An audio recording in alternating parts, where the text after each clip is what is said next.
Indonesia, negara yang begitu besar dan terkenal akan keberagaman suku, budaya dan agama, ternyata menyimpan banyak kesan di mata negara-negara lain. Berikut adalah fakta menarik Indonesia berbanding negara di dunia lain. Pertama, negara dengan lebih dari 700 bahasa dan dialek. Indonesia dikenal sebagai negara yang memiliki lebih dari 700 bahasa dan dialek yang dipergunakan oleh penduduknya. Misalnya di Provinsi Papua, menjadi satu-satunya wilayah yang memiliki lebih dari 270 bahasa lisan. Yang kedua, tempat dari Candi Buddha yang terbesar di dunia. Candi Borobudur yang dibangun pada abad ke-9 merupakan candi Buddha yang terbesar di dunia. Candi ini berlokasi di Magelang, Jawa Tengah dan memiliki sekitar 1,400-an panel relief di dindingnya. Relief ini adalah relief Buddha terbesar dan terlengkap di dunia. Pada Candi Borobudur terdapat 504 patung Buddha yang didedikasikan untuk Sang Buddha dan para peziarah dan pemeluk agama Buddha. Yang ketiga, rumah dari 8 warisan budaya dunia. Indonesia juga menjadi negara yang memiliki 8 warisan sejarah dan budaya dunia atau UNESCO. 8 warisan itu adalah Candi Borobudur, Candi Prambanan, Museum Purbakala Sangiran, Sistem Pengairan Subak, Taman Nasional Komodo, Taman Nasional Ujung Kulon, Taman Nasional Lawrence, dan Hutan Hujan Tropis Sumatera. Yang keempat, tempat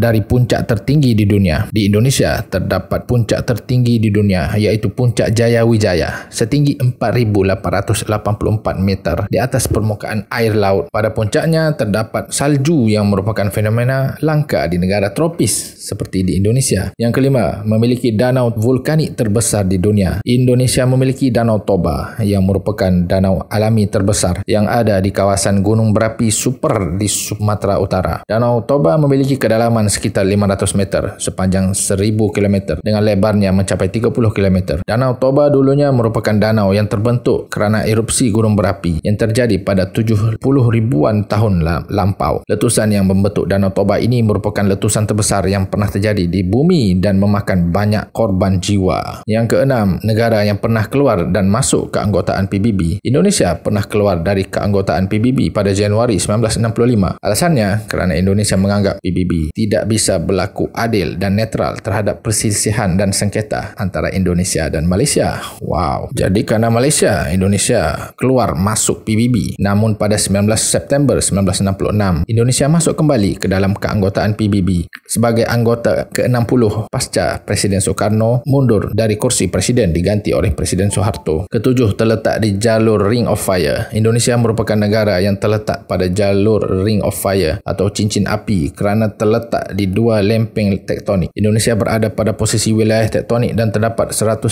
gunung api yang masih aktif sampai ke hari ini. 8. Indonesia penghasil rempah-rempah. Indonesia dikenal kaya sebagai penghasil rempah-rempah yang menjadi bahan baku pangan yang berharga di seluruh dunia. Sebagai penghasil rempah-rempah, Indonesia dikenal dengan beragam makanan khas yang lazat di setiap daerahnya. Inilah yang membuatkan kuliner dan sajian khas Indonesia terkenal sampai ke seluruh dunia. 9. Haiwan purba yang masih tersisa. Di Indonesia terdapat satwa liar yang sangat langka iaitu komodo yang dijaga dan dilestarikan di sebuah taman nasional di Pulau Komodo, Nusa Tenggara Timur. Dan ke-10, memiliki bunga terbesar di dunia. Indonesia memiliki spesies bunga terbesar di dunia iaitu bunga bangkai atau Rafflesia arnoldi. Bunga ini tumbuh dengan diameter bisa sebesar 110 cm dengan berat mencapai 10 kg. Bunga Rafflesia juga terdapat di wilayah Kalimantan seperti di Sabah, Malaysia.